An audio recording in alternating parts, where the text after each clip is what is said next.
High C N G. എന്താണ് high C N G കൊണ്ട് ഉദ്ദേശിക്കുന്നത്? ഈ ഒരു സി എൻ ജി ടാങ്കിൽ ഇങ്ങനൊരു പോർഷൻ എത്ര പേര് ശ്രദ്ധിച്ചിട്ടുണ്ടെന്ന് എനിക്കറിയില്ല. മാനുവൽ ഷട്ട് ഓഫ് വാൽവ് എന്ന് പറഞ്ഞൊരു വാൽവ് കൊടുത്തിട്ടുണ്ട്. 65 ലിറ്റർ കപ്പാസിറ്റി വരുന്നൊരു സി എൻ ജി ടാങ്കിൽ എത്ര കിലോ സി എൻ ജി കൊള്ളുമെന്ന് ചോദിച്ചു കഴിഞ്ഞാൽ petrol to C N G shift ചെയ്യാൻ വേണ്ടിയുള്ള സ്വിച്ച് ഇവിടെ കാണാൻ സാധിക്കും. ഈ ഒരു സ്വിച്ച് കൊണ്ട് 2 ഗുണങ്ങളാണുള്ളത്. 2 ഗുണങ്ങൾ എന്തൊക്കെയാണെന്ന് ചോദിച്ചു കഴിഞ്ഞാൽ, നിങ്ങളുടെ വാഹനത്തിൽ ഈ ആംറസ്റ്റ് വരുന്നതിനെ കുറിച്ച് തന്നെ ഞാൻ കുറച്ച് നെഗറ്റീവ്സ് പറഞ്ഞിട്ടുണ്ട്. മിക്ക വീഡിയോസിലും പറയുന്ന പോലെ തന്നെ ഇവിടെ ഒരു കാര്യം ഞാൻ എടുത്ത് പറഞ്ഞുതരാം. സി എൻ ജി, ഒരു ഫിറ്റഡ് സി എൻ ജിയും കമ്പനി സി എൻ ജിയും തമ്മിലുള്ള വ്യത്യാസം പറയാനാണെങ്കിൽ, ഹായ് നമസ്കാരം, ഞാൻ രാകേഷ് എം ജി. ഇന്നിപ്പോൾ നമ്മുടെ കൂട്ടത്തിലുള്ള ഹുണ്ടായുടെ ഗ്രാൻഡ് ഐ10 നിയോസ് എന്ന് തോന്നിക്കുന്ന ഹുണ്ടായുടെ ഓറ എന്ന് പറയുന്ന വാഹനമാണ് നമ്മുടെ കൂട്ടത്തിലുള്ളത്. അതായത് ഒറ്റ നോട്ടത്തിൽ ഈ ഒരു ഹെഡ്ലൈറ്റിൻ്റെയൊക്കെ ഒരു കാഴ്ച വെച്ച് നോക്കുമ്പോഴാണ് നമുക്കിത് പെട്ടെന്നൊരു നിയോസ് അല്ലേ എന്നൊരു ഡൗട്ട് തോന്നുന്നത്. എന്നാൽ ഇത് നിയോസ് അല്ല, ഇത് ഹുണ്ടായുടെ ഓറ എന്ന് പറയുന്ന വാഹനമാണ്. പക്ഷേ ഈ വാഹനത്തിന് ഒരുപാട് പ്രത്യേകതകളുണ്ട്. അതായത് ഈ വാഹനം ഒരു ബൈഫ്യൂവൽ വാഹനമാണ്. അതായത് 2 ഫ്യൂവൽസ് ഇതിനകത്ത് നമുക്ക് യൂസ് ചെയ്യാൻ സാധിക്കും, പെട്രോളും സി എൻ ജിയും. അതായത് സി എൻ ജിയെ കുറിച്ച് നിങ്ങൾക്ക് ഒരുപാട് സംശയങ്ങളുണ്ടെന്ന് എനിക്കറിയാം. ആ സംശയങ്ങൾ കൂടുതലും നമ്മൾ ഈ ഒരു വീഡിയോയിൽ ക്ലാരിഫൈ ചെയ്ത് തരുന്നതായിരിക്കും. അത് മാത്രമല്ല, നിങ്ങളൊരു സി എൻ ജി വാഹനം എടുക്കാൻ പ്ലാൻ ചെയ്യുന്നുണ്ടെങ്കിൽ വീഡിയോ ഫുള്ള് കാണുക. കാരണം ഇതിൻ്റെ ടെക്നിക്കൽ സൈഡും കാര്യങ്ങളൊക്കെ വളരെ ഡീറ്റെയിൽ ആയിട്ട് ഞാൻ ഈ ഒരു വീഡിയോയ്ക്കകത്ത് പറയുന്നുണ്ട്. അത് മാത്രമല്ല, നല്ല മഴയായതുകൊണ്ട് കുടയൊക്കെ പിടിച്ചാണ് ഞാൻ വീഡിയോ അവതരിപ്പിക്കുന്നത്. അപ്പോൾ അതിൻ്റേതായ എന്തെങ്കിലും പോരായ്മയുണ്ടെങ്കിൽ ക്ഷമിക്കുക. അപ്പോൾ എല്ലാവർക്കും welcome back to my channel MJ Explore. നമുക്ക് സ്റ്റാർട്ട് ചെയ്യാം. ഏതായാലും ഈ വാഹനത്തിൻ്റെ ഫ്രണ്ട് തൊട്ട് തന്നെ തുടങ്ങാം. അതുപോലെ ഒരു കാര്യം കൂടെ പറഞ്ഞോട്ടെ, ഇത് പഴയ വെർഷനാണ്. ഇതിൻ്റെ പുതിയ വെർഷൻ വന്നിട്ടുണ്ട്. അതായത് പ്രൊജക്ടർ ഹെഡ്ലൈറ്റൊക്കെ വരുന്ന മോഡൽ വന്നിട്ടുണ്ട്. അതിലും നിങ്ങൾക്ക് ബൾബെല്ലാം ചേഞ്ച് ചെയ്യാൻ പറ്റുന്ന ഒരു ടൈപ്പ് തന്നെയാണ്. അതുകൊണ്ട് പേടിക്കേണ്ട കാര്യമില്ല. ഏതായാലും നമുക്ക് ഹെഡ്ലൈറ്റിൽ നിന്ന് തന്നെ തുടങ്ങാം. ഈ ഒരു ഡിസൈൻ നമുക്ക് വളരെ ഫെമിലിയർ ആണ്. ഞാനത് പ്രത്യേകിച്ച് പറയേണ്ട കാര്യമില്ല. ഹാലജൻ ഹെഡ്ലൈറ്റ് ആണ് വരുന്നത്. അതുപോലെ തന്നെ നമുക്ക് ഈ ഹാലജൻ മാറ്റി, അതായത് H4 എന്ന് പറയുന്നൊരു ബൾബാണ് ഇവിടെ വരുന്നത്. അത് മാറ്റി നമുക്ക് LED ആക്കാൻ സാധിക്കും. ഒരു അഡ്വാൻറ്റേജ് ആണ്. അതുപോലെ തന്നെ ഇവിടെ ഒരു ഇൻഡിക്കേറ്റർ ഹാലജൻ ബൾബാണ് വരുന്നത്. താഴെ നമുക്കൊരു DRL കൊടുത്തിട്ടുണ്ട്. നല്ലൊരു രസമാണത് കാണാൻ വേണ്ടി. അതായത് നമ്മുടെ നിയോസിനോടൊക്കെ തന്നെ സാമ്യം വരുന്ന രീതിക്ക് സെറ്റ് ചെയ്യാൻ വേണ്ടി നോക്കിയിട്ടുണ്ടെന്ന് തന്നെ നമുക്ക് പറയാൻ സാധിക്കും. അതുപോലെ തന്നെ ഇവിടെ എല്ലാം painted type, glossy painted type ഗ്രില്ലാണ് കാണാൻ സാധിക്കുന്നത്. താഴെ ഒരു ചെറിയൊരു സ്കിഡ് പ്ലേറ്റിൻ്റെ രീതിക്ക് പോലെ തന്നെ കൊടുത്തിട്ടുണ്ടെന്ന് നമുക്ക് പറയാൻ സാധിക്കും. അതുപോലെ തന്നെ നമുക്ക് ഈ സൈഡിലോട്ടൊരു എയർ കർട്ടൻ പോലെ തന്നെ കാണാൻ സാധിക്കും. അതായത് എയർ പാസേജ് ത്രൂ നമുക്ക് ഇതിലെ ടയേഴ്സ് കൂൾ ചെയ്യാനും ഒരു എയറോ ഡൈനാമിക് ഷേപ്പ് വളരെ കറക്റ്റായിട്ട്, അല്ലെങ്കിൽ എയർ ഫ്ലോ കൃത്യമാക്കാൻ വേണ്ടി ഈ ഒരു പോർഷൻ വഴി എയർ ഈ സൈഡിലോട്ട് പോകുന്നതായിരിക്കും. അതും നല്ല രസം നമുക്ക് ഫീൽ ചെയ്യുന്നുണ്ട്. ഏതായാലും ഫ്രണ്ടിൽ പറയത്തക്ക വലിയ വിശേഷങ്ങളൊന്നുമില്ല. ഈ കുഞ്ഞു കുഞ്ഞു കാര്യങ്ങൾ മാത്രമേ ഉള്ളൂ. ഇനി നമ്മുടെ സൈഡിലോട്ട് വരുന്ന സമയത്ത് ആദ്യം കാണാൻ സാധിക്കുന്നത് നമ്മുടെ ഡയമണ്ട് കട്ട് അലോയ് ആണ്. ഈ ഒരു ഡയമണ്ട് കട്ട് അലോയ് വരുന്ന ഈ ടയർ സൈസ് വരുന്നത് 175 60 R15 ആണ് വരുന്നത്. ഏതായാലും കാണാൻ നല്ല രസം നമുക്ക് ഫീൽ ചെയ്യുന്നുണ്ട്. അതുപോലെ തന്നെ ഫ്രണ്ടിൽ നമുക്ക് ഡിസ്ക് ബ്രേക്ക് ആണ് കിട്ടുന്നത്. വിത്ത് കാലിപ്പേഴ്സും നമുക്കിവിടെ കാണാൻ സാധിക്കുന്നുണ്ട്. അതുപോലെ തന്നെ വീൽ ആർച്ചിൻ്റെയൊക്കെ ഈ ഒരു ഡിസൈനും കാര്യങ്ങളൊക്കെ നമുക്ക് നല്ല രസം ഫീൽ ചെയ്യുന്നുണ്ട്. അതായത് ഉള്ളിലോട്ട് കയറിയിട്ട് ഈ ഒരു പോർഷൻ മാത്രം ഇച്ചിരി ബൾജ് ചെയ്ത് നിൽക്കുന്ന രീതി നല്ല രസമായിട്ട് തന്നെ ഫീൽ ചെയ്യുന്നുണ്ട്. ആ ഒരു ലൈൻസ്, അതായത് ഈ ഒരു കട്ട് ലൈൻസ് ഒക്കെ ഇങ്ങനെ ബാക്ക് വരെ വരുന്നുണ്ട്. ഈ ഒരു സൈഡിലൊക്കെ ആണെങ്കിൽ, ഈ മേളത്തെ പോർഷൻസിലൊക്കെ ആണെങ്കിൽ ഈ ലൈൻസ് എല്ലാം ബാക്ക് ഡോർ വരെ വന്ന് കവർ ചെയ്യുന്നുണ്ട്. അതുപോലെ തന്നെ നമുക്കിവിടെ ഒരു മിറർ ഇലക്ട്രിക്കലി ഫോൾഡബിളും ഇലക്ട്രിക്കലി അഡ്ജസ്റ്റബിൾ ടൈപ്പ് മിറേഴ്സാണ് കിട്ടുന്നത്. അതിൻ്റെ കൂടെ തന്നെ ഇൻ്റഗ്രേറ്റഡ് ചെയ്ത ഇൻഡിക്കേറ്റേഴ്സും അവൈലബിൾ ആണ്. തൊട്ട് സൈഡിലോട്ട് ഇങ്ങനെ പോരുന്ന സമയത്ത് നമുക്ക് ക്രോം ഡോർ ഹാൻഡിൽസ് കാണാൻ സാധിക്കും. ലെഫ്റ്റ് സൈഡിൽ റിക്വസ്റ്റ് സ്വിച്ച് അവൈലബിൾ അല്ല, പക്ഷേ ഡ്രൈവർ സൈഡിൽ നമുക്ക് റിക്വസ്റ്റ് സ്വിച്ച് അവൈലബിൾ ആണ്. ഇതൊരു പുഷ് സ്റ്റാർട്ട് വരുന്ന, അല്ലെങ്കിൽ ഒരു കീലെസ് എൻട്രി വരുന്ന മോഡലാണ്. നമുക്ക് ഈ സെൻറ്ററിലെ പില്ലേഴ്സൊക്കെ കാണുമ്പോൾ പറയാം ബ്ലാക്ക് മാറ്റ് ഫിനിഷ് ടൈപ്പാണ് ഇവിടെ കൊടുത്തിരിക്കുന്നത്. തൊട്ട് പുറകെ വരുമ്പോൾ ബാക്കിലത്തെ ഡോർ ഹാൻഡിൽസ് വരുന്നത് ക്രോം ടൈപ്പ് തന്നെയാണ്. അതുപോലെ തന്നെ നമുക്ക് ഇവിടെ ഫ്യൂവൽ ഫില്ല് ചെയ്യുന്നതിൻ്റെ ലിഡിനകത്ത് വരുന്നൊരു കാര്യം സ്പെഷ്യലാണ്. അതായത് ഇതൊരു സി എൻ ജി വാഹനമെന്ന് ഞാൻ പറഞ്ഞിട്ടുണ്ടായിരുന്നു. സി എൻ ജി വാഹനമായതുകൊണ്ട് തന്നെ സി എൻ ജിയും പെട്രോളും രണ്ടും ഇവിടെ ഫില്ല് ചെയ്യാൻ സാധിക്കും. വീഡിയോയുടെ ബാക്കിൽ ഞാനത് ഓപ്പൺ ചെയ്ത് കാണിക്കുന്നതായിരിക്കും. ബാക്ക് ഡ്രം ബ്രേക്കാണ് നമുക്ക് കിട്ടുന്നത്. അതുപോലെ തന്നെ ബാക്കിലത്തെ പോർഷനിലോട്ട് എത്തുന്ന സമയത്ത് ഇത്രയും പോർഷൻ, അതായത് നമ്മുടെ ഈ ക്വാർട്ടർ പാനലിൻ്റെയൊക്കെ ഭാഗം വരുന്ന സമയത്ത് ഇത്ര ഒരു ഗ്ലോസി ടൈപ്പ് പെയിൻറ്റിംഗ് ആണ് കൊടുത്തിരിക്കുന്നത്. നല്ല രസമുണ്ട് അത് ഫീൽ ചെയ്യാൻ. ഒരു ചെറിയൊരു ക്വാർട്ടർ ഗ്ലാസ് നമുക്കിവിടെ കാണാൻ സാധിക്കുന്നുണ്ട്. അതൊക്കെ കാണുമ്പോഴത്തേക്ക് നല്ല രസം തോന്നുന്നുണ്ട്. ഈ ഒരു പോർഷൻ നമുക്ക് തോന്നും ഇത് ഡോർ ഹാൻഡിലാണോ എന്നാൽ, പക്ഷേ അല്ല, ഇവിടെ തൊട്ട് താഴെയാണ് ഡോർ ഹാൻഡിൽ വരുന്നത്. ഏതായാലും ഡിസൈൻ വൈസ് വെച്ചൊരു കിഡു ലുക്കാണെന്ന് തോന്നുന്നുണ്ട്. കാരണം ഒരു വെറൈറ്റി ആയിട്ട് തന്നെ അത് ഫീൽ ചെയ്യുന്നുണ്ട്. ബാക്ക് സൈഡിലോട്ട് വരുമ്പോഴാണ് ഈ വാഹനത്തിൻ്റെ ഏറ്റവും രസവും നമുക്ക് പറയാൻ സാധിക്കും. അതായത് ഈ ഒരു സ്പോയിലർ കാണാൻ വേണ്ടി കിടുവാണ്. ഈ വാഹനത്തിൻ്റെ കൂട്ടത്തിൽ തന്നെ വരുന്നൊരു സ്പോയിലറാണ്. അതുപോലെ തന്നെ ചെറിയൊരു റിഫ്ലക്ടർ നമുക്കിവിടെ കാണാൻ സാധിക്കുന്നുണ്ട്. ഹുണ്ടായുടെ വലിയ ലോഗോയും കാണാം. ഓറ എന്നുള്ളൊരു വലിയ എഴുത്തും ഇവിടെ കാണാൻ സാധിക്കും. ഇത് മാത്രമല്ല, ഇവിടെ ഒരു പ്രത്യേകത ഞാൻ കാണിച്ചു തരാം. High C N G. എന്താണ് ഹൈ സി എൻ ജി കൊണ്ട് ഉദ്ദേശിക്കുന്നത്? ഹൈ എന്ന് ഉദ്ദേശിക്കുന്നത് ഹുണ്ടായി സി എൻ ജി ആണ്. അതായത് ഹുണ്ടായുടെ കമ്പനിയിൽ നിന്ന് തന്നെ ഫാക്ടറി ഫിറ്റഡ് ആയിട്ട് വരുന്ന സി എൻ ജി ആണെന്നുള്ളൊരു ഉദ്ദേശത്തിലാണ് അവിടെ ഹൈ സി എൻ ജി എന്ന് കൊടുത്തിരിക്കുന്നത്. പക്ഷേ ചില വാഹനങ്ങൾ നിങ്ങൾ ശ്രദ്ധിച്ചിട്ടുണ്ടായിരിക്കും Hy C N G Duo എന്ന് പറഞ്ഞ് കൊടുത്തിരിക്കുന്നത്. അപ്പോൾ എന്താണ് ഡിയോ എന്ന് ചോദിച്ചു കഴിഞ്ഞാൽ, ഡിയോ ഉദ്ദേശിക്കുന്ന ഡ്യുവൽ ടാങ്ക് വരുന്ന മോഡലാണ്. പക്ഷേ ഇവിടെ നമുക്ക് സിംഗിൾ ടാങ്കേ ഉള്ളൂ. നമുക്കിവിടുത്തെ ഈ ഒരു ഡിസൈന് ഈ ഒരു ഡിസൈൻ എലമെൻറ്റ് ശരിക്കും ഒരു ഇസഡ് അഥവാ ഒരു സി ഷേപ്പാണ് നമുക്കിവിടെ കൊടുത്തിരിക്കുന്നത്. അതായത് കമ്പനി അവകാശപ്പെടുന്ന ഒരു സി ഷേപ്ഡ് LED ടെയിൽ ലാമ്പാണ് നമുക്കിവിടെ കിട്ടുന്നത്. അതുപോലെ തന്നെ ഇൻഡിക്കേറ്ററും ബ്രേക്ക് ലൈറ്റും വരുന്നത് ഹാലജൻ തന്നെയാണ്. റിവേഴ്സ് ബൾബ് വരുന്ന ഹാലജൻ തന്നെയാണ്. 2 റിവേഴ്സ് പാർക്കിംഗ് സെൻസേഴ്സ് കാണാൻ സാധിക്കും. അതുപോലെ തന്നെ താഴെ ഒരു ക്യാമറയും നമുക്ക് കൊടുത്തിട്ടുണ്ട്.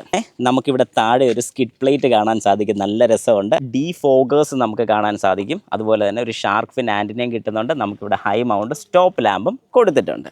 ഏതായാലും ഒരു നെഗറ്റീവ് എന്ന് വേണമെങ്കിൽ പറയാൻ സാധിക്കുന്ന ഒരു കാര്യം, ഇത് ഓപ്പൺ ചെയ്യാനുള്ള രീതി ഒന്നും ഇവിടെ കൊടുത്തിട്ടില്ല. ഒന്നെങ്കിൽ നിങ്ങൾക്ക് കീയിൽ ഓപ്പൺ ചെയ്യാം, അല്ലെങ്കിൽ വാഹനത്തിൻ്റെ ഫ്രണ്ടിൽ ഫ്യൂവൽ ലിഡ് ഓപ്പൺ ചെയ്യുന്നതിൻ്റെ കൂട്ടത്തിൽ തന്നെ ബൂട്ട് ഓപ്പണർ നമുക്ക് വരുന്നുണ്ട്. ഏതായാലും ഇത് ഞാൻ ഹോൾഡ് ചെയ്ത് പിടിച്ച് തുറക്കുകയാണ്. അങ്ങനെ ഇത് ഓപ്പൺ ആയിട്ടുണ്ട്.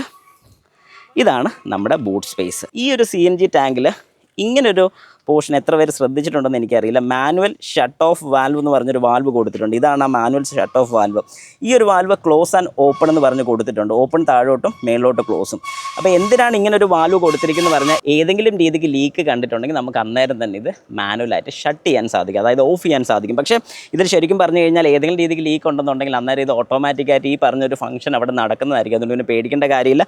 എന്നാലും ഒരു മാനുവൽ വാൽവ് എപ്പോഴും ഉള്ളത് നല്ലതെന്ന് പറയുന്ന പോലെ സേഫ്റ്റി പർപ്പസിന് വേണ്ടിയിട്ട് തന്നെയാണ് അങ്ങനെ ഒരു വാൽവ് അവിടെ കൊടുത്തിരിക്കുന്നത്. അതുപോലെ തന്നെ ഇവിടെ വരുന്നൊരു CNG ടാങ്ക് എന്ന് പറഞ്ഞു കഴിഞ്ഞാൽ 65 ലിറ്റർ കപ്പാസിറ്റിയുള്ള ടാങ്കാണ് വരുന്നത്. പക്ഷേ ഇനിയാണ് ഇവിടെ ഒരു സംശയം വരുന്നത്. അതായത് ഒരു LPG സിലിണ്ടറിൽ ഏകദേശം 65 ലിറ്റർ വരുന്നൊരു സിലിണ്ടറിൽ എത്ര LPG കൊള്ളുമെന്ന് ചോദിച്ചാൽ നമുക്ക് പറയാം 55 ലിറ്റർ LPG കൊള്ളും. എന്നാൽ അതേ സ്ഥാനത്ത് 65 ലിറ്റർ കപ്പാസിറ്റി വരുന്നൊരു CNG ടാങ്കിൽ എത്ര കിലോ CNG കൊള്ളുമെന്ന് ചോദിച്ചു കഴിഞ്ഞാൽ ഒരു വലിയ സംശയമാണ്. അവിടെ ആ ഒരു സംശയത്തിനുള്ള ഉത്തരം 8 കിലോ. അത് 10 വരെ കൊള്ളാം, മാക്സിമം ഒരു 12 വരെ പോകത്തുള്ളൂ. ഏതായാലും ഏറ്റവും കൂടുതൽ കിട്ടിയിരിക്കുന്ന 8 തൊട്ട് 9 കിലോ വരെയാണ് കിട്ടിയിരിക്കുന്നത്. ഇത് കൂടാം കുറയാം. ഇത് ശരിക്കും പറഞ്ഞു കഴിഞ്ഞാൽ ചൂട് കൂടുന്ന സമയത്ത് കയറുന്നതിൻ്റെ അളവ് കുറയും. ചൂട് കുറയുന്ന സമയത്ത്, അതായത് തണുപ്പുള്ള സമയത്തൊക്കെയാണ് നമ്മൾ ഫില്ല് ചെയ്യുന്നതെങ്കിൽ കുറച്ചുകൂടെ ഒരു അളവ് കൂടും. ഇങ്ങനെ ഒരു വ്യത്യാസം വരുന്നുണ്ട്. ഇത് CNG യൂസ് ചെയ്യുന്ന ആൾക്കാർ ആരെങ്കിലുമൊക്കെ ഉണ്ടെങ്കിൽ ജസ്റ്റ് ഒന്ന് കമൻറ്റ് ഇട്ടേക്കാം. നിങ്ങളുടെ ഫ്യൂൽ ടാങ്കിൻ്റെ കപ്പാസിറ്റി, അതായത് എത്ര ലിറ്ററിൻ്റെ ടാങ്കാണ്, എത്ര CNG ആണ് നിങ്ങൾ ഫില്ല് ചെയ്യുന്നത്. ബാക്കിയുള്ളവർക്ക് ഞാൻ ഈ പറഞ്ഞതിൻ്റെ കൃത്യമായിട്ടുള്ളൊരു മറുപടി കിട്ടുന്നതായിരിക്കും. അതുപോലെ തന്നെ നമുക്ക് ഇതിൻ്റെ ഒരു ബൂട്ട് സ്പേസ് കാണാൻ സാധിക്കും. അതുപോലെ തന്നെ ഇതിൻ്റെ സ്പെയർ വീല് വരുന്ന ഇതിൻ്റെ തൊട്ട് താഴെയാണ്. അപ്പോൾ ഈ ഒരു ബോർഡ് നമുക്ക് ഊരി മാറ്റി വെച്ചുമാണ് സ്പെയർ വീല് ഊരിയെടുക്കേണ്ടത്. നമുക്ക് വളരെ വ്യക്തമായിട്ടത് കാണാൻ സാധിക്കും. തിരിച്ചതുപോലെ തന്നെ നമുക്കത് പ്ലേസ് ചെയ്യാനും സാധിക്കും. അതുപോലെ തന്നെ ലൈറ്റോ കാര്യങ്ങളോ ഒന്നും നമുക്കിവിടെ കിട്ടുന്നില്ല. അതൊരു മിസ്സിങ് ആയിട്ട് തന്നെ എനിക്ക് തോന്നിയിട്ടുണ്ട്. കാരണം ഏതെങ്കിലും രീതിക്ക് ഇതിനകത്ത് നിന്ന് രാത്രി സാധനമൊക്കെ എടുക്കണമെങ്കിൽ തന്നെ ഒരു ലൈറ്റ് ഇവിടെ ഉണ്ടായിരുന്നെങ്കിൽ നല്ല രീതിയാണെന്ന് തോന്നുന്നു. സെൻറ്റർ പേഴ്സൻ്റെ സീറ്റ് ബെൽറ്റാണ് നമുക്കിവിടെ കാണാൻ സാധിക്കുന്നത്. ഇനി നമുക്ക് വാഹനത്തിനകത്തോട്ടൊന്ന് കയറാം. ഏതായാലും ഈ വാഹനം ലോക്ക്ഡ് ആണ്. ഞാൻ ഈ ബട്ടൺ പ്രസ് ചെയ്ത് കഴിഞ്ഞ് വാഹനത്തിനൊന്ന് അൺലോക്ക് ചെയ്താണ് കയറാൻ പോകുന്നത്. ഓക്കെ, അപ്പോൾ താക്കോൽ എൻ്റെ പോക്കറ്റിലുള്ളതുകൊണ്ടാണ് ഇങ്ങനെ സംഭവിച്ചത്. ഇനി ഈ ഒരു സ്വിച്ച് നമ്മുടെ ഹുണ്ടായുടെ എല്ലാ വാഹനത്തിനും വരുന്ന സെയിം രീതി തന്നെയാണ്. മിറേഴ്സ് അഡ്ജസ്റ്റ് ചെയ്യാൻ വേണ്ടി റൈറ്റ് സൈഡിലെ മിറർ വേണോ ലെഫ്റ്റ് സൈഡിലെ മിറർ വേണോ, ഇനി മിറർ ഫോൾഡ് ചെയ്യാൻ വേണ്ടിയിട്ടുള്ള ഓപ്ഷന്, അതുപോലെ തന്നെ വാഹനം ലോക്ക് ആൻഡ് അൺലോക്ക് സ്വിച്ച് ഇവിടെ കൊടുത്തിട്ടുണ്ട്. ഡ്രൈവർ സൈഡിൽ 1 ടച്ച് ഡൗൺ ആണ് വരുന്നത്, പക്ഷേ 1 ടച്ച് അപ്പ് വരുന്നില്ല. അതിൻ്റെയൊക്കെ കാര്യങ്ങൾ ഞാൻ നേരത്തെ വീഡിയോസിൽ പറഞ്ഞിട്ടുണ്ട്, ഒന്നുകൂടെ റിപ്പീറ്റ് ചെയ്യുന്നില്ല. ബാക്കിയുള്ളതെല്ലാം നോർമൽ സ്വിച്ചസ് ആണ് നമുക്കിവിടെ കിട്ടുന്നത്. ഇനി പവർ വിൻഡോസ് ലോക്ക് ചെയ്യണമെന്നുണ്ടെങ്കിൽ ലോക്ക് സ്വിച്ച് നമുക്കിവിടെ കൊടുത്തിട്ടുണ്ട്. അതുപോലെ തന്നെ സൈഡിലോട്ട് വരുമ്പോൾ ഒരു 4 സ്പീക്കർ യൂണിറ്റ് ആണ് നമുക്കിവിടെ കിട്ടുന്നത്. ഒരു 1 ലിറ്ററിൻ്റെ ഒരു ബോട്ടിൽ നമുക്കിവിടെ വയ്ക്കാൻ സാധിക്കും. ചെറിയൊരു സ്റ്റോറേജ് സ്പേസ് നമുക്കിവിടെ കിട്ടുന്നുണ്ട്. ഡോർസിലെല്ലാം നമുക്ക് ഈ ഒരു ഡിസൈൻ കാണാൻ സാധിക്കും. അതായത് ഒരു ഹണി കോംബ് ഡിസൈനും കാണാൻ സാധിക്കും. നമുക്ക് ഡോർ ഓപ്പണറും നമ്മുടെ ലോക്ക് സ്വിച്ചും ഇവിടെ തന്നെയാണ് വരുന്നത്. വാഹനത്തിനകത്തോട്ട് കയറി കഴിയുമ്പോൾ ആദ്യം തന്നെ നമുക്ക് കാണാൻ സാധിക്കുന്നത് ഈ ഒരു AC വെൻറ്റിലോട്ടാണ് നമ്മുടെ കണ്ണ് പോകുന്നത്. കാണാൻ നല്ല രസമുണ്ട്. ഏതായാലും AC വെൻറ്റ് ഓഫ് ചെയ്യണമെന്നുണ്ടെങ്കിൽ ഈ സൈഡിലോട്ട് ഇട്ട് കഴിഞ്ഞാൽ ഓഫ്, റൈറ്റിലോട്ട് വെച്ച് കഴിഞ്ഞാൽ അത് ഓണാണ്. ഏത് ഡയറക്ഷനിൽ വേണം നമുക്ക് സെറ്റ് ചെയ്യാൻ സാധിക്കും. ഇവിടെ കൊടുത്തിരിക്കുന്ന ഈ ഒരു കളർ എലമെൻറ്റ്, അതായത് ഒരു ക്രോം എലമെൻറ്റ് തന്നെ നമുക്ക് ഫീൽ ചെയ്യും, നല്ല രസമായിട്ട് തന്നെ ഫീൽ ചെയ്യുന്നുണ്ട്. തൊട്ട് താഴെ എൻജിൻ സ്റ്റാർട്ട് സ്റ്റോപ്പ് സ്വിച്ച് കാണാൻ സാധിക്കും. അതായത് ഒരു പുഷ് സ്റ്റാർട്ട് വരുന്ന വാഹനമാണ്. തൊട്ട് താഴെ വരുമ്പോഴത്തേക്കും നമുക്ക് ട്രാക്ഷൻ കൺട്രോൾ ഓൺ ഓഫ് ചെയ്യുന്ന സ്വിച്ച് കിട്ടും. ഇത് ഓഫ് ചെയ്യാൻ വേണ്ടി മാത്രമാണ് ഈ സ്വിച്ച് കൂടുതലും നമ്മൾ യൂസ് ചെയ്യുന്നത്. ഓൺ ചെയ്യാന്ന് പറയുമ്പോൾ ആസ് ഡിഫോൾട്ട് ഈ സ്വിച്ച് ഓൺ തന്നെയാണ്. അതായത് ഒരു തവണ വാഹനം ഓഫ് ചെയ്തിട്ട് പിന്നെ റീസ്റ്റാർട്ട് ചെയ്യുമ്പോൾ ഈ ഒരു ഫംഗ്ഷൻ ഓൺ ആയിരിക്കും. അതുകൊണ്ടാണ് ഇതിന് ഓഫ് സ്വിച്ച് മാത്രം കൊടുത്തിരിക്കുന്നതിൻ്റെ കാര്യം. അതുപോലെ തന്നെ പെട്രോൾ ടു CNG ഷിഫ്റ്റ് ചെയ്യാൻ വേണ്ടിയുള്ള സ്വിച്ച് ഇവിടെ കാണാൻ സാധിക്കും. ഈ ഒരു സ്വിച്ച് കൊണ്ട് 2 ഗുണങ്ങളാണുള്ളത്. 2 ഗുണങ്ങൾ എന്തൊക്കെയാണെന്ന് ചോദിച്ചു കഴിഞ്ഞാൽ, നിങ്ങളുടെ വാഹനത്തിൽ പെട്രോൾ ഒട്ടും തന്നെ ഇല്ലെന്ന് സങ്കല്പിക്കുക. പെട്രോൾ ഒട്ടും ഇല്ലെങ്കിൽ നിങ്ങൾക്ക് CNGയിൽ സ്റ്റാർട്ട് ചെയ്യണമെന്നുണ്ടെങ്കിൽ ഈ ഒരു ബട്ടൺ വാഹനം ഓൺ ചെയ്തിട്ട് 10 സെക്കൻഡ് പ്രസ് ചെയ്ത് പിടിക്കുക. അങ്ങനെ പ്രസ് ചെയ്ത് പിടിച്ച് കഴിഞ്ഞാൽ തന്നെ നമ്മുടെ വാഹനം പെട്രോളിൽ നിന്നും CNGയിലോട്ട് ഷിഫ്റ്റ് ആകുന്നതായിരിക്കും. പക്ഷേ ഈ വാഹനത്തിൽ ഇപ്പോൾ CNG തീർന്നിരിക്കുകയാണ്. CNG ബ്ലിങ്ക് ചെയ്യുന്നത് എന്തുകൊണ്ടാണെന്ന് വെച്ചാൽ CNG വർക്ക് ചെയ്തില്ല. അപ്പം CNG ഏതായാലും ഈ വാഹനത്തിൽ ഇല്ലാത്തതുകൊണ്ട് നമുക്ക് ഷിഫ്റ്റ് ചെയ്യാൻ സാധിക്കത്തില്ല. പക്ഷേ ഇങ്ങനെ ഷിഫ്റ്റ് ചെയ്യണമെന്നുണ്ടെങ്കിൽ, അതായത് നിങ്ങളുടെ വാഹനത്തിൽ പെട്രോൾ തീർന്ന് CNGയിലോട്ട് ഷിഫ്റ്റ് ചെയ്യണമെന്നുണ്ടെങ്കിൽ ഈ പറഞ്ഞൊരു പ്രൊവിഷൻ ചെയ്താൽ മതി. നിങ്ങൾക്ക് വളരെ വ്യക്തമായിട്ട് തന്നെ ഈ പറഞ്ഞൊരു രീതി നടക്കുന്നതായിരിക്കും. അതുപോലെ തന്നെ നമുക്ക് സ്റ്റിയറിങ്ങിനെ ടിൽറ്റ് മാത്രം അഡ്ജസ്റ്റബിൾ ആയിട്ടുള്ളൂ, ടെലിസ്കോപ്പിക് ഇല്ല. ടിൽറ്റ് ഉണ്ട്, നല്ലൊരു കാര്യമാണ്. നമുക്ക് ഡ്രൈവർ സൈഡിലെ ഹൈറ്റ് അഡ്ജസ്റ്റ് ചെയ്യാനുള്ള ഓപ്ഷൻ ഉണ്ട്. അതായത് ഏതൊരു ഹൈറ്റിൽ വേണമെങ്കിലും മാനുവലായിട്ട് നമുക്ക് സെറ്റ് ചെയ്യാൻ സാധിക്കും. അത് കഴിയുമ്പോഴത്തേക്കും ഈ തൊട്ട് സൈഡിലായിട്ട് നമുക്ക് കാണുന്ന ഹെഡ്ലൈറ്റിൻ്റെ ഹൈറ്റ് അഡ്ജസ്റ്റ് ചെയ്യുന്നതിൻ്റെ സ്വിച്ചാണ്. തൊട്ട് താഴെ വരുന്ന ഫ്യൂസിൻ്റെ കേസും OBD റീഡർ കണക്ട് ചെയ്യാനുള്ള പോർട്ടും നമുക്കിവിടെ കാണാൻ സാധിക്കും. അതുപോലെ തന്നെ ഹുഡ് ഓപ്പൺ ചെയ്യാനുള്ള ഓപ്പണറും ഇവിടെ കൊടുത്തിട്ടുണ്ട്. അത് കഴിഞ്ഞാൽ നമുക്ക് ഈ ഒരു സ്റ്റിയറിംഗ് വീല് കാണാൻ സാധിക്കും. നമ്മുടെ ഹുണ്ടായുടെ സെയിം രീതിക്കുള്ള സ്റ്റിയറിംഗ് വീലാണ് വരുന്നത്.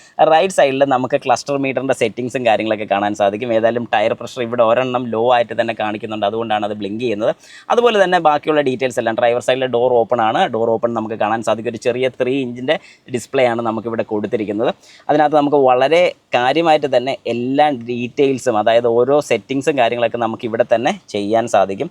ഡോർ ഓട്ടോ ലോക്ക് വേണോ, അങ്ങനത്തെ ഫീച്ചേഴ്സ് ഏതൊക്കെ വേണം, ബാക്ക് വേണമെങ്കിൽ ബാക്ക് പോയി ഓരോ ലൈറ്റ്സിൻ്റെ സെറ്റിങ്സ് കാര്യങ്ങളൊക്കെ നമുക്ക് സെറ്റ് ചെയ്യാൻ സാധിക്കും. 1 ടച്ച് ടേൺ ഇൻഡിക്കേറ്ററിൽ എത്ര വട്ടം ഫ്ലാഷ് ചെയ്യണം, ഇതിപ്പോൾ നിലവിൽ 5 ഫ്ലാഷ് ആണ്, അത് 7 ഫ്ലാഷ് ആക്കണമെങ്കിൽ അങ്ങനെ ആക്കാൻ സാധിക്കും. നമുക്ക് ജസ്റ്റ് ഒന്ന് ട്രൈ ചെയ്ത് നോക്കാം. ഞാനിപ്പോൾ 7 ഫ്ലാഷ് ആക്കിയിട്ടുണ്ട്. ബാക്ക് ഒന്നുകൂടെ പ്രസ് ചെയ്താൽ പോയി. ഇനി നോക്കാം. 1 2 3 4 5 6 7. യെസ്. അപ്പം ആ ഒരു രീതി നമുക്ക് എല്ലാ കാര്യങ്ങളും ഈ ക്ലസ്റ്റർ മീറ്ററിൽ തന്നെ സെറ്റ് ചെയ്യാൻ സാധിക്കും. ഇതൊരു അഡ്വാൻറ്റേജ് തന്നെയാണ്.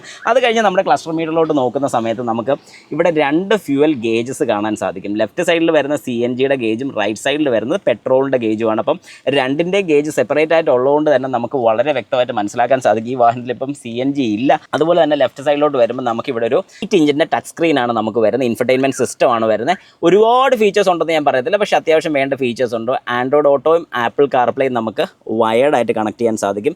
ഇനി നമുക്ക് ഹുണ്ടായുടെ തന്നെ വയർലെസ് കണക്ടിവിറ്റി ആയിട്ട് കണക്ട് ചെയ്യാൻ വേണ്ടിയിട്ടുള്ളൊരു അഡാപ്റ്റർ കിട്ടും. ആ അഡാപ്റ്റർ മേടിച്ച് കഴിഞ്ഞാൽ നിങ്ങൾക്ക് വയർലെസ് ആയിട്ട് തന്നെ കണക്ട് ചെയ്യാനും സാധിക്കുന്നുണ്ട്. പിന്നെ ഇവിടെ കൂടുതലും നമുക്ക് ഫിസിക്കൽ സ്വിച്ചസ് ആണ് വരുന്നത്. അതൊരു അഡ്വാൻറ്റേജ് തന്നെയാണെന്ന് ഞാൻ എപ്പോഴും പറയും. കാരണം എനിക്ക് ഫിസിക്കൽ സ്വിച്ചസ് ആണ് കുറച്ചുകൂടെ ഇഷ്ടമെന്ന് തന്നെ പറയാൻ സാധിക്കും.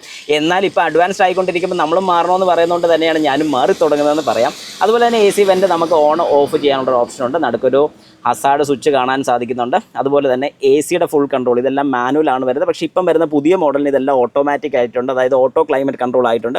ഏത് പൊസിഷനിൽ എയർ വരണമെന്നുള്ളത്, ബ്ലോവറിൻ്റെ സ്പീഡ് സെറ്റ് ചെയ്യാൻ വേണ്ടിയിട്ട്. അതുപോലെ തന്നെ ഡീഫോഗറിൻ്റെ സ്വിച്ച് തേണ്ട ഇവിടെയാണ് വരുന്നത്. നല്ല രസമുണ്ട് ഇത് കാണാൻ വേണ്ടി തന്നെ. കാരണം ഈ ഒരു സ്വിച്ചിനകത്ത് തന്നെ ഒരു സ്വിച്ചും കൂടെ വരുന്ന രീതിക്കാണ്. AC-യുടെ സ്വിച്ചിൻ്റെ അവിടെ തന്നെ വേറൊരു സ്വിച്ചും കൂടെ.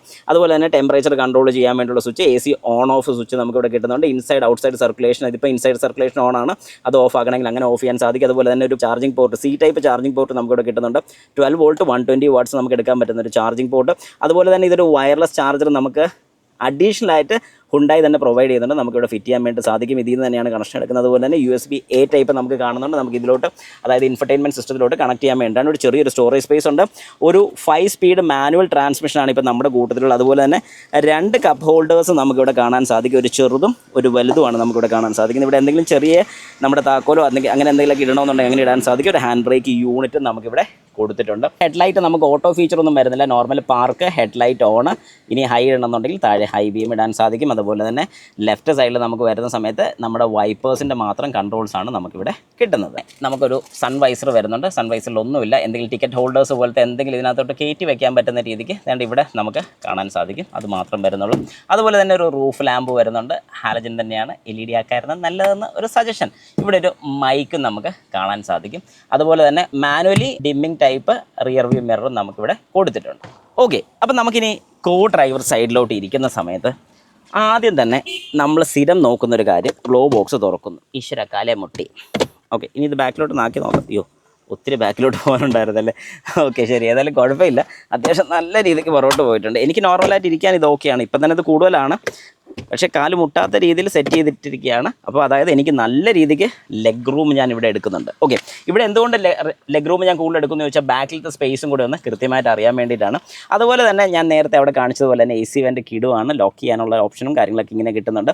ഒരു ക്രാഷ് പാഡിൽ തന്നെ നമുക്ക് ഇവിടെ വളരെ കൃത്യമായിട്ട് ഹണികോംബ് ഡിസൈനും കാണാൻ സാധിക്കും. നല്ല രസം തോന്നുന്നുണ്ട് കേട്ടോ. അതായത് ഒരു വെറൈറ്റി ഫീലാണ് നമുക്ക് തോന്നുന്നത്. ഇവിടെ എന്തെങ്കിലുമൊക്കെ സ്റ്റോർ ചെയ്യാനും പറ്റും. അതുപോലെ തന്നെ ഈ ഗ്ലോ ബോക്സിൻ്റെ ഡിസൈൻ നിങ്ങൾ കണ്ടോണം. ഈ ഒരു പോർഷനിൽ ഇങ്ങനെ കട്ടിങ് വരുന്നത് ഫുള്ളായിട്ടാണ് നമുക്ക് ഓപ്പൺ ആക്കി വരുന്നത്. അതും സംഗതി അടിപൊളിയാണെന്ന് തോന്നുന്നുണ്ട്. ഇതൊരു കൂൾഡ് ഗ്ലോ ബോക്സ് ആണ് നമുക്കിവിടെ കിട്ടുന്നത്. ആവശ്യമുള്ളപ്പോൾ അത് ഓൺ ചെയ്യാം, അല്ലെങ്കിൽ ഓഫ് ചെയ്തിടാനും ഓപ്ഷനുണ്ട്.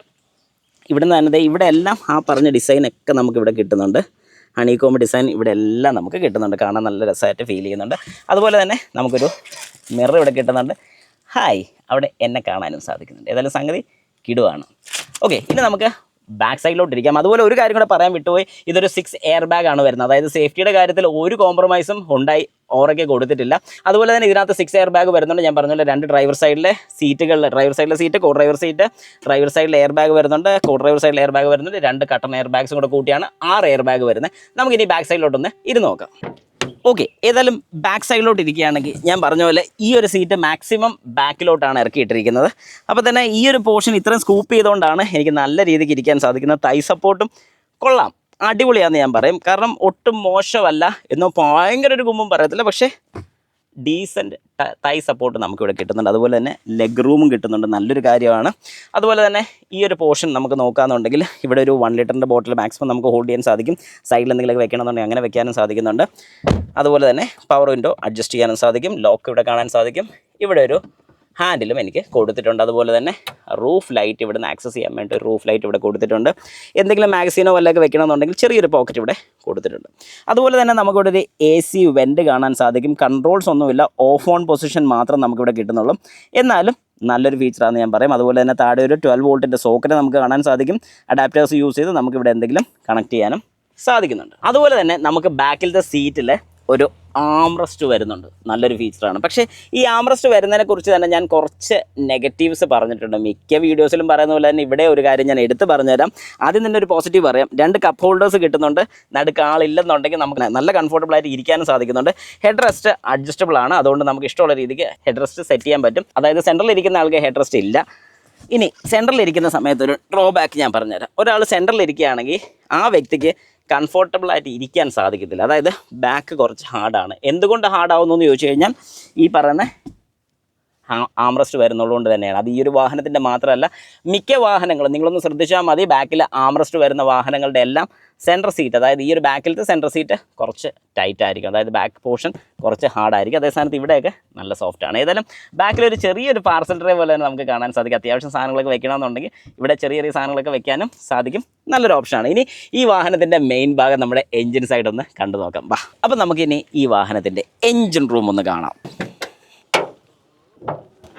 ഓക്കെ, അപ്പം ഞാൻ ആദ്യം തന്നെ പറഞ്ഞ പോലെ ഈ വാഹനം ഒരു ബൈ ഫ്യൂവൽ സിസ്റ്റമാണ് വരുന്നത്. അതായത് 2 ഫ്യൂവൽ യൂസ് ചെയ്താണ് ഈ ഒരു വാഹനം ഡ്രൈവ് ചെയ്യാൻ സാധിക്കുന്നത്. അതായത് ഒരു CNGയും വരുന്നുണ്ട്, പെട്രോളും വരുന്നുണ്ട്. പെട്രോൾ ടാങ്കിൻ്റെ കപ്പാസിറ്റി 37 ലിറ്ററാണ് വരുന്നത്. CNGയുടെ കപ്പാസിറ്റി വരുന്നത് 65 ലിറ്റർ ടാങ്കാണ് വരുന്നത്. ഏകദേശം ഒരു 8 കിലോയോളം CNG നമുക്ക് ഫില്ല് ചെയ്യാൻ സാധിക്കും. ഏകദേശം 1 കിലോ CNG കൊണ്ട് നമുക്ക് ഈ ഒരു വാഹനം 27 തൊട്ട് 28 കിലോമീറ്റർ വരെയാണ് നമുക്ക് ഡ്രൈവ് ചെയ്യാൻ സാധിക്കുന്നത്. ചിലപ്പം താഴും, കാരണം ഓരോ റോഡ് കണ്ടീഷൻസ് അനുസരിച്ച് അത് വ്യത്യാസം വരുന്നുണ്ട്. ഏതായാലും ഈ വാഹനം നമുക്ക് വരുന്ന 1.2 ലിറ്റർ നാച്ചുറലി ആസ്പിറേറ്റഡ് എഞ്ചിനാണ് നമുക്കിവിടെ കിട്ടുന്നത്. ഞാൻ ഈ പറഞ്ഞ പോലെ 2 ഫ്യൂവൽസ് ഇവിടെ കിട്ടുന്നുണ്ട്. അതുപോലെ തന്നെ ഈ വാഹനത്തിൻ്റെ പവർ വരുന്നത് 83 PS പവറും 113 Nm ടോർക്കുമാണ് വരുന്നത്. അതൊരു പെട്രോൾ വാഹനത്തിൽ, അതായത് ഒരു പെട്രോളിൽ നമ്മൾ ഓടിക്കുകയാണെങ്കിൽ നമുക്ക് കിട്ടുന്നൊരു പവറാണ്. എന്നാൽ അതേ സ്ഥാനത്ത് നമ്മളിപ്പം CNGയിലാണ് ഡ്രൈവ് ചെയ്യുന്നതെങ്കിൽ നമുക്ക് 69 PS പവറും 95.2 ന്യൂട്ടൺ മീറ്റർ ടോർക്കുമാണ് നമുക്കിവിടെ കിട്ടുന്നത്. അതുപോലെ തന്നെ ഈ വാഹനം നമുക്ക് 2 ഗിയർ ബോക്സ് വേരിയൻ്റിലാണ് കിട്ടുന്നത്. ഒന്ന് AMTയും മറ്റത് മാനുവൽ ട്രാൻസ്മിഷനാണ്. പക്ഷേ AMT നമുക്ക് പെട്രോൾ വേരിയൻറ്റിൽ മാത്രമാണ് കിട്ടുന്നത്. മാനുവൽ ട്രാൻസ്മിഷനിൽ നമുക്ക് CNGയും കിട്ടുന്നുണ്ട്, പെട്രോൾ വേരിയൻറ്റും കിട്ടുന്നുണ്ട്. അപ്പോൾ നല്ലൊരു ഓപ്ഷൻ തന്നെയാണ്. ഏതായാലും പുറമേ നിന്ന് നോക്കുമ്പോൾ നമുക്കത് CNGയുടെ ലൈൻ നിങ്ങൾക്ക് വളരെ കൃത്യമായിട്ട് കാണാൻ സാധിക്കും. ഈ കയറുന്നതാണ് CNG ലൈൻ. ഇതൊരു മാനിഫോൾഡാണ്, ഇൻലെറ്റ് മാനിഫോൾഡാണ് ഈ പോകുന്നത്. ഈ മാനിഫോൾഡിലോട്ട് ഡയറക്റ്റ് CNG കൊടുക്കുകയാണ് ചെയ്യുന്നത്. വളരെ വ്യക്തമായിട്ട് നിങ്ങൾക്കത് കാണാൻ സാധിക്കും. ഓക്കെ, അപ്പം സിമ്പിൾ ടെക്നോളജിയാണ്, പക്ഷേ സംഗതി അടിപൊളിയാണ് എന്ന് തന്നെ പറയാം. ഇതിൻ്റെ ഏറ്റവും വലിയൊരു അഡ്വാൻറ്റേജും കൂടി ഞാൻ പറഞ്ഞുതരാം. അതായത് ഒരു CNG, ഒരു ഫിറ്റഡ് CNGയും കമ്പനി CNGയും തമ്മിലുള്ള വ്യത്യാസം പറയാനാണെങ്കിൽ, ഫിറ്റഡ് CNG ആണെങ്കിൽ നിങ്ങൾക്ക് എന്നും ടെൻഷനായിരിക്കും. എന്തെങ്കിലും കംപ്ലയിൻറ്റ് വരുമോ, ഇനി വന്നു കഴിഞ്ഞാൽ അത് ക്ലിയർ ചെയ്ത് കിട്ടുമോ, ഇങ്ങനെയൊക്കെ ഒരുപാട് പ്രശ്നങ്ങളുണ്ട്. എന്നാൽ അതേ സ്ഥാനത്ത് കമ്പനി ഫിറ്റഡ് ആണെന്നുണ്ടെങ്കിൽ നമുക്കൊന്നും പേടിക്കേണ്ട കാര്യമില്ല. കാരണം എന്ത് പ്രശ്നം ഉണ്ടെങ്കിലും കമ്പനി അത് റിപ്പയർ ചെയ്ത് തരാൻ ബാധ്യസ്ഥരാണ്, ഒന്നാമത്തെ കാര്യം. രണ്ടാമത്തെ കാര്യം, എന്തെങ്കിലും ഇഷ്യൂസ് ഉണ്ടായാൽ പോലും നമുക്കത് വാറണ്ടിയിൽ ക്ലെയിം ചെയ്യാൻ സാധിക്കും. പക്ഷേ മറ്റത് വാറണ്ടി നടക്കത്തില്ല. ഇനി ഇൻ കേസ് നിങ്ങൾക്ക് എന്തെങ്കിലും ഒരു ആക്സിഡൻറ്റ് സംഭവിച്ചു നോക്കി, ഒരു മേജർ ആക്സിഡൻറ്റ് സംഭവിച്ചു, ഈ CNG കിറ്റും കാര്യങ്ങളൊക്കെ പോയി, ഇതെല്ലാം ഇൻഷുറൻസിൽ കവേർഡാണ്. പക്ഷേ നിങ്ങൾ യൂസ് ചെയ്യുന്ന ഒരു കമ്പനി ഫിറ്റഡ് അല്ലാത്ത ഔട്ട്സൈഡ് ഫിറ്റഡ് CNG ആണെങ്കിലോ 8ൻ്റെ പണി കിട്ടും. കാരണം എന്തെങ്കിലും ഒരു ആക്സിഡൻറ്റിൽ ഈ യൂണിറ്റിന് എന്തെങ്കിലും തകരാറ് സംഭവിച്ചു, കയ്യിലെ കാശ് മുടക്കി പിന്നെ മാറേണ്ടി വരും. മറ്റതാണെങ്കിലോ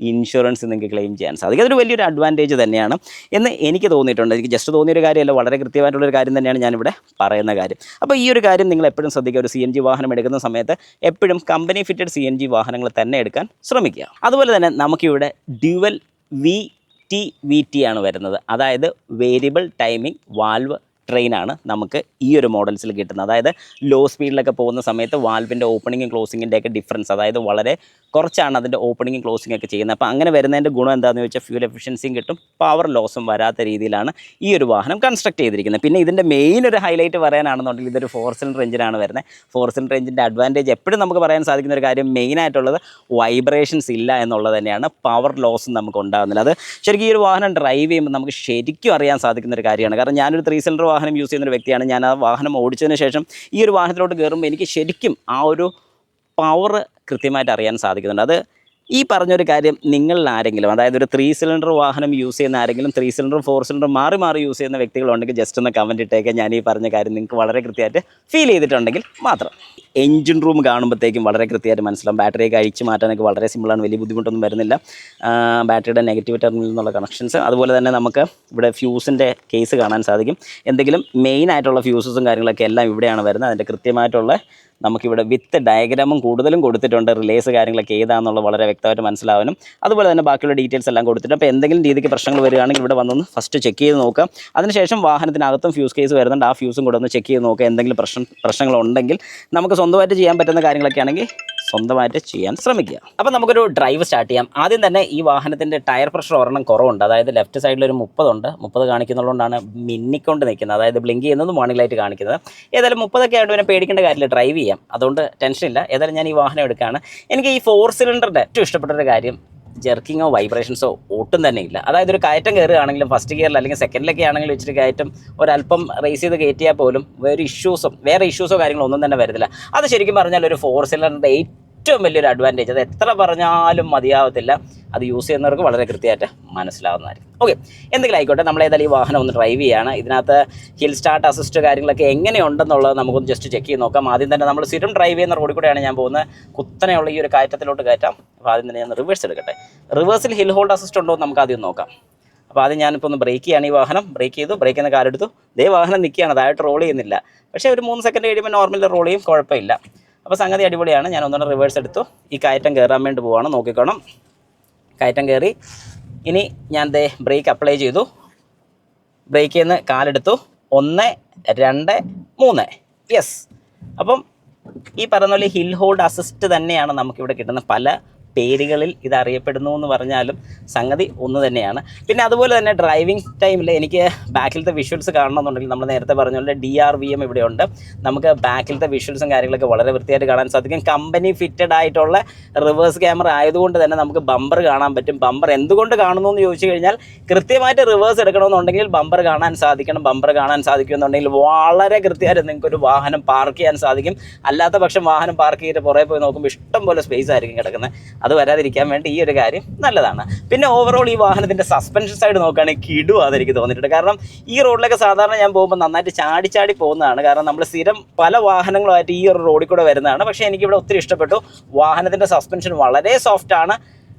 ഈ പറയുന്ന പോലെ എനിക്ക് തോന്നുന്നു ടാക്സി പർപ്പസിൽ കൂടുതലും പേര് ഈ വാഹനം യൂസ് ചെയ്യുന്നതിൻ്റെ പ്രധാന കാര്യങ്ങളൊന്നും ഇതിൻ്റെ ബാക്കിൽ ഇരുന്ന് യാത്ര ചെയ്യുമ്പോഴാണെങ്കിലും ഡ്രൈവർക്കാണെങ്കിൽ പോലും, അല്ലെങ്കിൽ ഡ്രൈവർ സൈഡിൽ ഇരുന്ന് യാത്ര ചെയ്യുമ്പോഴാണെങ്കിൽ പോലും അത്രയും നല്ലൊരു കംഫോർട്ട് സൈഡ് തന്നെയാണ് നമുക്ക് കിട്ടുന്നത്. എല്ലാം കൊണ്ടും ഈ വാഹനത്തിൻ്റെ കാര്യത്തിൽ എനിക്ക് എല്ലാ കാര്യങ്ങളും കൊണ്ട് പോസിറ്റീവായിട്ട് തന്നെ പറയാനുള്ളൂ. പ്രത്യേകിച്ച് ബൂട്ട് സ്പേസ് ഒരു അല്പം കുറയുന്നു എന്നുള്ളൊരു കുഴപ്പം ഒഴിച്ചാൽ, ബൂട്ട് സ്പേസ് ഉണ്ട് ഇല്ലെന്നല്ല, കാരണം ഒരു സെഡാൻ സെഗ്മെൻറ്റ് ആയതുകൊണ്ട് തന്നെ ബൂട്ട് സ്പേസ് ഉണ്ട്. അതിപ്പോൾ നമുക്ക് ഈ പറയുന്ന പോലെ നിയോസ് വെച്ച് നോക്കുകയാണെങ്കിൽ, ഇപ്പോൾ ഒരു സ്വിഫ്റ്റ് ഡിസയറും എന്ന് പറയുന്ന പോലെ തന്നെ ഇതിന് ഒരു സെഡാൻ സെഗ്മെൻ്റ് ആണ്. ബാക്കിലോട്ട് നമുക്ക് ബൂട്ടും കൂടെ കിട്ടുന്നുണ്ട്. അത്യാവശ്യം നല്ല രീതിക്ക് സാധനങ്ങളൊക്കെ വെക്കാൻ സാധിക്കുന്നുണ്ട്. അതുകൊണ്ട് തന്നെയാണ് ഈ ഒരു വാഹനം കൂടുതലും ടാക്സി പർപ്പസ് ആയിട്ട് പോകുന്നതിൻ്റെ പ്രധാന കാര്യമെന്ന് എനിക്ക് തോന്നിയിട്ടുണ്ട്.